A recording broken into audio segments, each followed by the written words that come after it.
Good morning students. Class 8 subject Punjabi chapter 5 बहन भरम ज्ञान। इधर लेखक कौन है बेटा? ज्ञानी गुरदित्त सिंह। ਮੇਰੇ ਪਿੰਡ ਦੇ ਲੋਕ ਵਹਿਮਾਂ ਭਰਮਾਂ ਵਿੱਚ ਬੜਾ ਯਕੀਨ ਰੱਖਦੇ ਹਨ। ਹਰ ਕੰਮ ਤੋਂ ਪਹਿਲਾਂ ਸ਼ਗਨ ਅਪਸ਼ਗਨਾਂ ਬਾਰੇ ਵਿਚਾਰ ਕੀਤੀ ਜਾਂਦੀ ਹੈ ਕਿ ਇਹ ਕੰਮ ਕਿਹੜੇ ਵੇਲੇ ਚੰਗੇ ਸ਼ਗਨ ਹੋਣ 'ਤੇ ਠੀਕ ਹੋ ਸਕਦੇ ਹਨ। ਇਹ ਸਮੱਸਿਆ ਹੀ ਬਣੀ ਰਹਿੰਦੀ ਹੈ। ਇਹ ਕੀ ਕਹਿੰਦਾ ਲੇਖਕ? ਕੀ ਕਹਿੰਦਾ? ਮੇਰੇ ਪਿੰਡ ਵਿੱਚ ਕਹਿੰਦਾ ਲੋਕ ਵਹਿਮਾਂ ਭਰਮਾਂ ਵਿੱਚ ਬੜਾ ਹੀ ਯਕੀਨ ਰੱਖਦੇ ਹਨ। ਕੋਈ ਵੀ ਕੰਮ ਕਰਨ ਤੋਂ ਪਹਿਲਾਂ ਸ਼ਗਨ ਅਪਸ਼ਗਨ ਦੇਖੇ ਜਾਂਦੇ ਹਨ ਕਿ ਇਹ ਕੰਮ ਕਿਸ ਵੇਲੇ ਕਰਨ 'ਤੇ ਸ਼ਗਨ ਚੰਗਾ ਹੋ ਸਕਦਾ ਹੈ। ਜੇ ਕਿਧਰੇ ਕੰਮ ਨਾ ਹੋਵੇ, ਕੋਈ ਓਹਰ ਪੈ ਜਾਵੇ, ਮੁਸ਼ਕਿਲ ਓੜ ਪੈ ਜਾਵੇ, ਤਾਂ ਉਸੇ ਕਾਰਨਾਂ ਜਾਂ ਵਕਤ ਖੁੰਝ ਜਾਣ ਵਾਲੀਆਂ ਗੱਲਾਂ ਨੂੰ ਧਿਆਨ ਵਿੱਚ ਲਿਆਉਣ ਦੀ ਥਾਵੇਂ ਇਹ ਖੋਜ ਕੀਤੀ ਜਾਂਦੀ ਹੈ ਕਿ ਇਸ ਕੰਮ ਦੇ ਸਮੇਂ ਆਰੰਭ ਕੋਈ ਕੁਸ਼ਗਨ ਤਾਂ ਨਹੀਂ ਸੀ ਹੋਇਆ, ਲੇਕਿਨ ਗਲਤ ਕੁਸ਼ਗਨ ਤਾਂ ਨਹੀਂ ਹੋਇਆ ਸੀ। ਜਦੋਂ ਆਪਾਂ ਸਲਾਹ ਕਰਦੇ ਹਾਂ, ਲੇਖਕ ਕੀ ਕਹਿੰਦਾ, ਜਦੋਂ ਆਪਾਂ ਕੋਈ ਵੀ ਕਿਸੇ ਚੀਜ਼ ਦੀ ਸਲਾਹ ਕਰਦੇ ਹਾਂ, ਜਾਏ ਖਾਨੇ ਕੁੱਤੇ ਨੇ ਉਦੋਂ ਹੀ ਕੰਨ ਮਾਰੇ ਹੋਣ, ਕਿਸੇ ਕੁੱਤੇ ਨੇ ਉਦੋਂ ਕੰਨ ਮਾਰੇ ਹੋਣ, ਤਾਂ ਮੇਰਾ ਉਸ ਵੇਲੇ ਹੀ ਮੱਥਾ ਠਣਕ ਗਿਆ। ਲੈ ਮੇਰੇ ਮਨ ਵਿੱਚ ਉਦੋਂ ਹੀ ਵਿਚਾਰ ਆਇਆ ਕਿ ਹੁਣ ਇਹ ਕੰਮ ਨਹੀਂ ਹੋਣਾ। ਘਰ ਵਾਲੀ ਭਾਗਵਾਨ ਆਪਣੀ ਸਿਆਣਪ ਨਾਲ ਸਿਰ ਦੇ ਸਾਈਂ ਦੀ ਅਸਫਲਤਾ ਦੀ ਚਿੰਤਾ ਦਾ ਬੋਝ ਹੌਲਾ ਕਰਨ ਦਾ ਯਤਨ ਕਰਦੀ ਹੈ। ਘਰ ਵਾਲੀ ਮਤਲਬ ਕਿ ਉਸਦੀ ਪਤਨੀ ਆਪਣੀ ਸਿਆਣਪ ਨਾਲ ਆਪਣੇ ਪਤੀ ਦੀ ਅਸਫਲਤਾ ਦੀ ਚਿੰਤਾ ਦਾ ਬੋਝ ਹੌਲਾ ਕਰਨ ਦਾ ਯਤਨ ਕਰਦੀ ਹੈ। ਇੱਕ ਗੱਲ ਥੋੜ੍ਹੇ ਹੈ, ਜੇ ਮੈਂ ਅਜੇ ਦੇਲੀਏ ਹੀ ਟੱਪਿਆ ਸੀ ਕਿ ਰੰਗੜਾਂ ਦੀ ਕੁੜੀ ਨੇ ਠਾਹ ਛਿੱਕ ਮਾਰੀ। ਉਹ ਕਹਿੰਦਾ ਹਜੇ ਮੈਂ ਆਪਣੇ ਘਰੋਂ ਨਿਕਲਿਆ ਹੀ ਸੀ ਕਿ ਰੰਗੜਾਂ ਦੀ ਕੁੜੀ ਨੇ ਛਿੱਕ ਮਾਰੀ। ਮੈਂ ਉੱਥੇ ਹੀ ਖੜੇ ਪੈਰ ਮੁੜ ਆਇਆ। ਜਦੋਂ ਖੈਸਾ ਚਿਰ ਪੈਰ ਮਲ ਕੇ ਘਰੋਂ ਨਿਕਲ ਕੇ ਗਾਂ ਗਿਆ ਤਾਂ ਸੌਦੇ ਦੀ ਕੁੜੀ ਅੱਗੋਂ ਖਾਲੀ ਟੋਕਰਾਂ ਲਈ ਆਉਂਦੀ ਮਿਲੀ। ਮੇਰੇ ਮਨ ਵਿੱਚ ਉਦੋਂ ਹੀ ਗੱਲ ਖੁੜ ਗਈ ਕਿ ਮੁਕੱਦਮਾ ਹੱਕ ਵਿੱਚ ਨਹੀਂ ਹੋ ਗਿਆ। ਘਰ ਵਾਲਾ ਖਾਂਬਦ ਕਹਿੰਦਾ ਪਤੀ ਆਪਣੀ ਰੂਹ ਹੋਲੀ ਅਤੇ ਨਿਰਾਸ਼ਤਾ ਸਾਂਝੀ ਕਰਨ ਲਈ ਅੱਗੋਂ ਇਹ ਕਹਿ ਕੇ ਮਨ ਹੌਲਾ ਕਰ ਲੈਂਦਾ ਹੈ। ਬੇਟਾ ਇਸ ਵਿੱਚ ਕੀ ਦੱਸਿਆ ਗਿਆ ਹੈ, ਜੇ ਕਿਸੇ ਵੇਲੇ ਆਪਾਂ ਕਿਸੇ ਕੰਮ 'ਤੇ ਜਾਂਦੇ ਹਾਂ ਤਾਂ ਅੱਗੋਂ ਕੁੜੀ ਕੋਈ ਵੀ ਜਣਾ ਖਾਲੀ ਟੋਕਰਾ ਲੈ ਕੇ ਆਉਂਦਾ ਮਿਲ ਜਾਵੇ ਜਾਂ ਕੋਈ ਛਿੱਕ ਮਾਰ ਦੇਵੇ ਤਾਂ ਉਸਨੂੰ ਕੁਸ਼ਗਨ ਸਮਝਿਆ ਜਾਂਦਾ ਹੈ। ਇਸ ਤਰ੍ਹਾਂ ਡੂੰਘੀਆਂ ਵਿਚਾਰਾਂ ਕਰਦਿਆਂ ਕਾਰਜ ਨਾ ਹੋਣ ਦੇ ਕਾਰਨ ਲੱਭ ਕੇ ਮਨ ਉੱਤੇ ਨਿਰਾਸ਼ਤਾ ਦੇ ਅਸਰ ਢਾਉਣ ਦੀ ਕੋਸ਼ਿਸ਼ ਕੀਤੀ ਜਾਂਦੀ ਹੈ। ਜੇ ਕੋਈ ਕੰਮ ਸ਼ੁੱਧ ਹੋਵੇ ਫਿਰ ਉਸਦੇ ਪੰਖ ਦੇ ਪ੍ਰਮਾਣ ਇਕੱਠੇ ਕਰ ਲਏ ਜਾਂਦੇ ਹਨ। ਜੇ ਕੰਮ ਕੋਈ ਸਹੀ ਹੋ ਜਾਵੇ ਤਾਂ ਉਸਦੇ ਪ੍ਰਮਾਣ ਇਕੱਠੇ ਕਰ ਲਏ ਜਾਂਦੇ ਸਨ ਕਿ ਉਸ ਵੇਲੇ ਕੀ ਚੰਗਾ ਹੋਇਆ ਸੀ। ਕੰਮ ਸ਼ੁਰੂ ਹੀ ਬੁੱਧਵਾਰ ਨੂੰ ਕੀਤਾ ਸੀ।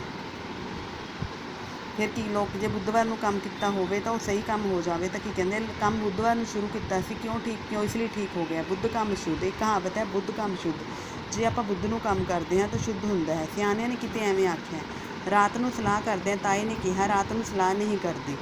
ਵੀ ਇੱਕ ਵਹਿਮ ਬਣਿਆ ਹੋਇਆ ਕਿ ਰਾਤ ਨੂੰ ਸਲਾਹ ਨਹੀਂ ਕਰੀਦੀ, ਮਾੜੀ ਹੁੰਦੀ ਹੈ। ਮੈਂ ਉੱਥੇ ਹੀ ਗੱਲ ਛੱਡ ਦਿੱਤੀ। ਸਵੇਰੇ ਉੱਠ ਕੇ ਤਾਏ ਕੋਲ ਬਾਹਰਲੇ ਘਰ ਗਿਆ। ਉੱਥੋਂ ਹੀ ਬਾਹਰੋਂ ਬਾਪੂ ਆ ਗਿਆ। ਗੱਲ ਇਹੋ ਜਿਹੀ ਹੋਈ ਕਿ ਪੌਂ ਬੈਰਾਂ ਹੀ ਪੈਂਦੇ ਗਏ। ਕਿਸੇ ਚੰਗੀ ਸੈਨ ਦੀ ਗੱਲ ਸੀ। ਪਤਾ ਨਹੀਂ ਕਿੱਧਰੋਂ ਅਚਨਚੇਤੀ ਢੋ ਮੇਲ ਜੁੜਿਆ। ਪੂਰੇ ਦੀ ਹਵਾ ਠੰਡੀ ਵਗਦੀ ਸੀ। ਇੱਕ ਸੱਪ ਤੇ ਨਿਓਲਾ ਆਪਸ ਵਿੱਚ ਲੜਦੇ ਆਪਣੇ ਬਾੜੇ ਮੂਹਰੇ ਆ ਗਏ। ਤਾਇਆ ਕਹਿੰਦਾ ਜਾ ਕੰਮ ਰਾਸ ਹੈ। ਕਹਿੰਦਾ ਜਦੋਂ ਅਸੀਂ ਗੱਲਾਂ ਕਰੀ ਜਾਂਦੇ ਸੀ ਤਾਂ ਇੱਕ ਸੱਪ ਤੇ ਨਿਓਲਾ ਲੜਦੇ ਆਪਣੇ ਬਾਰ ਮੂਹਰੇ ਆ ਗਏ ਤਾਂ ਮੇਰਾ ਤਾਇਆ ਕਹਿੰਦਾ ਜਾ ਕੰਮ ਰਾਸ ਹੈ, ਸਾਰੇ ਕੰਮ ਸਹੀ ਹੋਣਗੇ। ਸਲਾਹ ਕਰਦੇ ਆ, ਕਹਿੰਦਾ ਜੇ ਸੱਪ ਤੇ ਨਿਓਲਾ ਲੜਦੇ ਹੋਏ ਸਾਹਮਣੇ ਆ ਜਾਣ ਤਾਂ ਇਹ ਚੰਗਾ ਸ਼ਗਨ ਮੰਨਿਆ ਜਾਂਦਾ ਹੈ। ਇਸ ਤਰ੍ਹਾਂ ਚੰਗੇ ਮੰਦੇ ਕੰਮਾਂ ਦੇ ਹੋਣ 'ਤੇ ਸ਼ਗਨਾਂ ਵਿੱਚ ਨੱਥੀ ਕਰਕੇ ਸਿੱਟੇ ਕੱਢੇ ਜਾਂਦੇ ਹਨ। ਹੋਰ ਕੀ ਸ਼ਗਨ ਹੁੰਦੇ ਆ ਬੇਟਾ? ਪਿੰਡ ਦਾ ਚੌਧਰੀ ਜਾਂ ਨੰਬਰਦਾਰ ਕਹਿੰਦੇ ਪਿੰਡ ਦਾ ਮੁਖੀਆ ਹੁੰਦਾ ਹੈ। ਜੇ ਕਿਸੇ ਸ਼ੁਭ ਕੰਮ 'ਤੇ ਚੰਗੇ ਕੰਮ 'ਤੇ ਜਾਂਦੇ ਹੋਏ ਪਹਿਲਾਂ ਉਹ ਮੱਥੇ ਲੱਗ ਜਾਵੇ ਤਾਂ ਮਾੜਾ ਸਮਝਿਆ ਜਾਂਦਾ ਹੈ। ਰਸਤੇ ਵਿੱਚ ਖਾਲੀ ਟੋਕਰਾ ਲਈ, ਸਖਣਾ ਭਾਂਡਾ ਲਈ ਕੋਈ ਮਿਲ ਜਾਵੇ ਤਾਂ ਕਿਸੇ ਗਿਰਾ ਜਾਣ ਵਾਲਾ ਝਟ ਵਾਪਿਸ ਪਰਤ ਆਉਂਦਾ ਕਿ ਇਸ ਕੋ ਸ਼ਗਨ ਕਰਕੇ ਹੁਣ ਕੰਮ ਨਹੀਂ ਹੋਣਾ।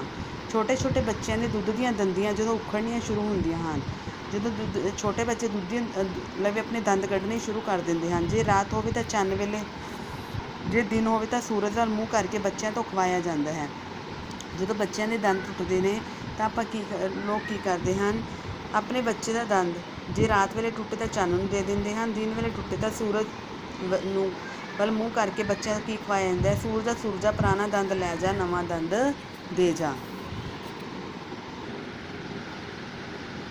ਅਖੇ ਇਸ ਤਰ੍ਹਾਂ ਦੀ ਪ੍ਰਾਰਥਨਾ ਨਾਲ ਨਵੇਂ ਛੇਤੀ ਦੰਦ ਆ ਜਾਂਦੇ ਹਨ। ਵਿਆਹ ਸ਼ਾਦੀਆਂ ਵੇਲੇ ਕਹਿੰਦਾ ਕੀ ਹੁੰਦਾ ਹੈ, ਬੜੇ ਪਿਆਰ ਨਾਲ ਸਾਹਸ ਦਾ ਵਿਆਹ ਰੱਖਿਆ ਜਾਂਦਾ ਹੈ। ਕਿਹੜੇ ਦਿਨ ਦਾ ਜੋਗ ਜੁੜਦਾ ਹੈ, ਕਿਸ ਦਿਨ ਧਰਤੀ ਆਸਮਾਨ ਦਾ ਸੰਜੋਗ ਹੈ ਆਦਿ ਖਾਸ ਖਿਆਲ ਰੱਖਣ ਵਾਲੇ ਸੰਕੇਤ ਹਨ।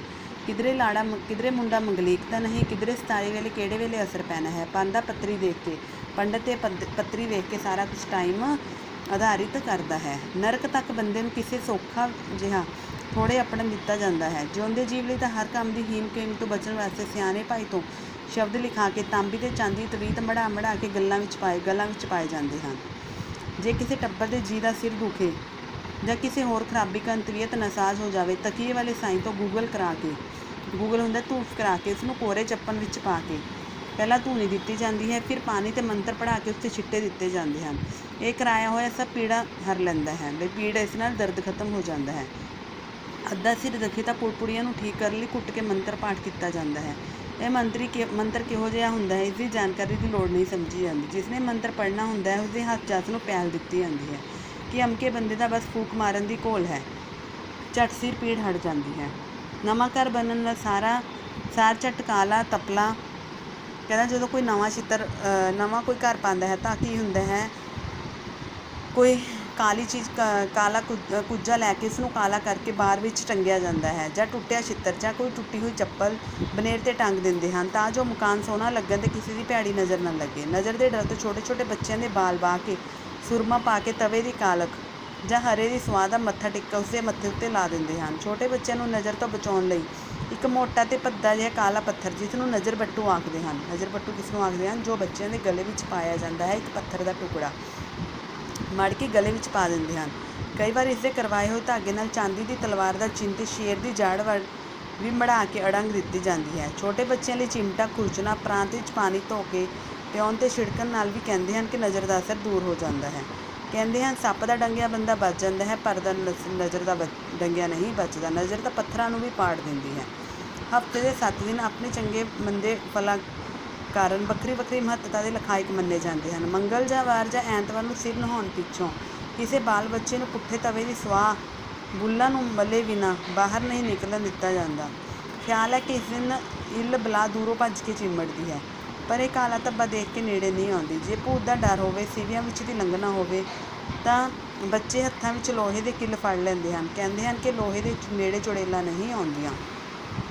ਸਰਕਾਰ ਦੇ ਕਾਨੂੰਨ ਨੇ ਤੇ ਐਤਵਾਰ ਨੂੰ ਛੁੱਟੀ ਦਾ ਦਿਨ ਬਣਾ ਦਿੱਤਾ ਹੈ, ਪਰ ਪਿੰਡ ਦੇ ਸ਼ਾਹੂਕਾਰ ਇਸ ਗੱਲ ਦੀਆਂ ਹੱਟੀਆਂ ਵਿੱਚ ਚੌਂਕੜੀਆਂ ਤੇ ਇਸ ਲਈ ਪੋਚਾ ਫੇਰਦੇ ਹਨ ਕਿ ਉਹ ਇੱਕ ਤਾਂ ਗਾਹਕੀ ਚੰਗੀ ਬਣ ਜਾਂਦੀ ਹੈ।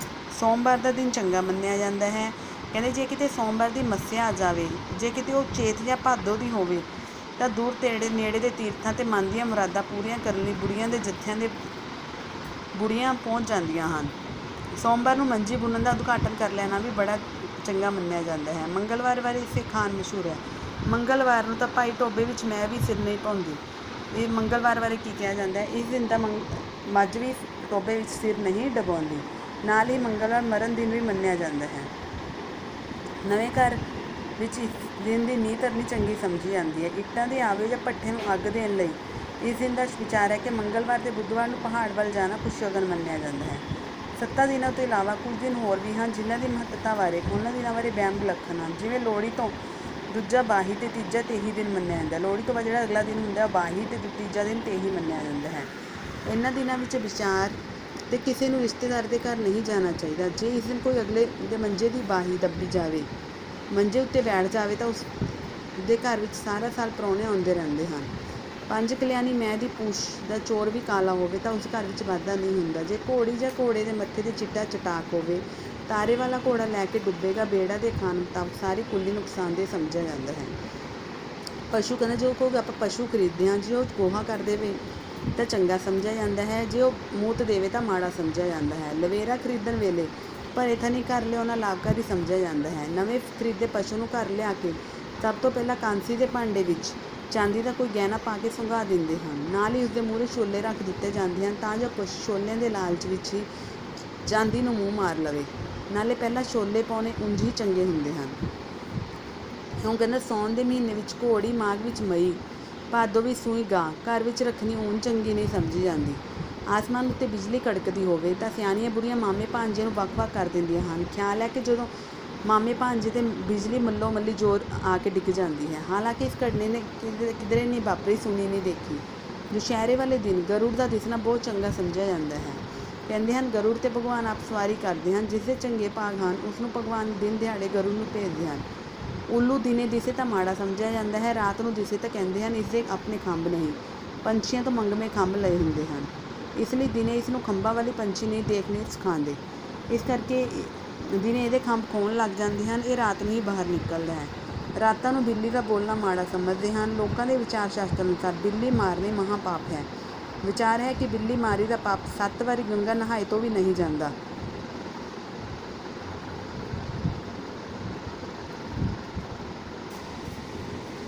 ਇਸ ਲਈ ਜਦੋਂ ਕਿਸੇ ਅਨਹੋਣੀ ਗੱਲ ਮਨਾਈ ਜਾਵੇ ਤਾਂ ਆਖਿਆ ਜਾਂਦਾ ਹੈ ਮੈਥੋਂ ਕੀ ਬਿੱਲੀ ਮਰ ਗਈ ਸੀ। ਬਿੱਲੀ ਬਾਰੇ ਕਹਿੰਦੇ ਹਨ ਕਿ ਆਪਣੇ ਬਲੂੰਗੜੇ 7 ਦੇਲੀਆਂ ਟਪਾ ਕੇ ਫਿਰ ਉਹਨਾਂ ਦਾ ਸਾਥ ਛੱਡ ਦਿੰਦੀ ਹੈ। ਇੰਨੇ ਨੂੰ ਉਹਨਾਂ ਨੂੰ ਦੜੰਗੇ ਮਾਰਨ ਦੀ ਪ੍ਰੈਕਟਿਸ ਹੋ ਜਾਂਦੀ ਹੈ। ਰਾਤ ਨੂੰ ਕੁੱਤਿਆਂ ਦਾ ਉੱਚੀ ਉੱਚੀ ਰੋਣਾ ਪਿੰਡ ਵਿੱਚ ਕਿਸੇ ਜੀਅ ਦੇ ਨੁਕਸਾਨ ਹੋਣ ਦਾ ਸੰਕੇਤ ਮੰਨਿਆ ਜਾਂਦਾ ਹੈ। ਕਹਿੰਦੇ ਹਨ ਪਿੰਡ ਵਿੱਚੋਂ ਜਿਨ੍ਹਾਂ ਜੀਆਂ ਨੂੰ ਲਿਜਾਣਾ ਹੁੰਦਾ ਹੈ ਉਹਨਾਂ ਨੂੰ ਅਜਰਾਈਲ ਮੌਤ ਲੱਭਦੇ ਫਿਰਦੇ ਕੁੱਤਿਆਂ ਨੂੰ ਦਿਸ ਪੈਂਦੇ ਹਨ। ਕੁਕੜੀ ਨੂੰ ਰਾਤ ਨੂੰ ਭਟਕਣਾ, ਕਾਵਾਂ ਦਾ ਕੁਰਲੀ ਕਰਨਾ ਭਿਆਨਕ ਹਾਲਤ ਵਿੱਚ ਵਾਪਰਨ ਦੇ ਸੂਚਕ ਸਮਝੇ ਜਾਂਦੇ ਹਨ। ਰਾਤੀ ਦੀਵਾ ਬੁਝਾਉਣ ਵੇਲੇ ਕਹਿੰਦੇ ਹਨ ਦੀਵਾ ਫੂਕਾਂ ਮਾਰ ਕੇ ਬੁਝਾਉਣਾ ਮਾੜਾ ਹੁੰਦਾ ਹੈ। ਦੀਵੇ ਦੀ ਬੱਤੀ ਥੱਲੇ ਖਿੱਚ ਦੇਣੀ ਚਾਹੀਦੀ ਹੈ, ਜਿਸ ਨੂੰ ਦੀਵਾ ਵੱਡਾ ਕਰਨਾ ਕਹਿੰਦੇ ਹਨ। ਕਈ ਸਿਆਣੀਆਂ ਬੁੜੀਆਂ ਦੀਵਾ ਬੁਝਾਉਣ ਵੇਲੇ ਇਹ ਟੱਪੇ ਵੀ ਆਖਦੀਆਂ ਹਨ ਜੋ ਆਉਣ ਵਾਲੀ ਰਾਤ ਸ਼ੁਭ ਸ਼ਗਨਾਂ ਵਾਲੀ ਹੋਵੇ। ਜਾਂ ਦੀਵਿਆ ਘਰ ਆਪਣੇ ਸੁੱਖ ਬਸਾਈ ਰਾਤ ਰਿਜ਼ਕ ਲਿਆਈ ਲਭਾਲ ਕੇ ਤੇਲ ਲਿਆਈ ਸਾਥ। ਮੁੱਕਦੀ ਗੱਲ ਲਾਸਟ ਗੱਲ ਕੀ ਹੈ, ਕਹਿੰਦਾ ਸਾਡੀ ਪਹਿਲੀ ਪੀੜ੍ਹੀ ਦੇ ਬਹੁਤ ਲੋਕ ਸਨ ਜੋ ਇਹਨਾਂ ਵਹਿਮਾਂ ਭਰਮਾਂ ਵਿੱਚ ਯਕੀਨ ਰੱਖਦੇ ਹਨ, ਪਰ ਵਿਗਿਆਨਕ ਸੋਚ ਵਾਲੀ ਨਵੀਂ ਪੀੜ੍ਹੀ ਕਿਸੇ ਵਹਿਮ ਭਰਮ ਨੂੰ ਵਿਗਿਆਨਕ ਨਜ਼ਰ ਨਾਲ ਪਰਖਦੀ ਹੈ ਅਤੇ ਸਾਰੇ ਵਹਿਮਾਂ ਭਰਮਾਂ ਨੂੰ ਰੱਦ ਕਰਨ ਜਾ ਰਹੀ ਹੈ। ਜਿਉਂ-ਜਿਉਂ ਵਿੱਦਿਆ ਦਾ ਚਾਨਣ ਫੈਲ ਰਿਹਾ ਹੈ ਇਹਨਾਂ ਵਹਿਮਾਂ ਭਰਮਾਂ ਦਾ ਘਟਣਾ ਜ਼ਰੂਰੀ ਹੈ। ਕਹਿੰਦਾ ਜਿਉਂ-ਜਿਉਂ ਲੋਕ ਵਿੱਦਿਆ ਗ੍ਰਹਿਣ ਕਰਦੇ ਜਾ ਰਹੇ ਹਨ, ਪੜ੍ਹਦੇ ਜਾ ਰਹੇ ਹਨ, ਉਹਨਾਂ ਵਿੱਚ ਇਹਨਾਂ ਵਹਿਮਾਂ ਦੀ ਕੋਈ ਅਹਿਮੀਅਤ ਨਹੀਂ ਰਹਿ ਗਈ ਹੈ। ਲੋਕ ਅੱਜ ਕੱਲ੍ਹ ਵਹਿਮ ਨਹੀਂ ਕਰਦੇ। ਥੈਂਕ ਯੂ ਬੇਟਾ, ਹੈਵ ਏ ਨਾਈਸ ਡੇ।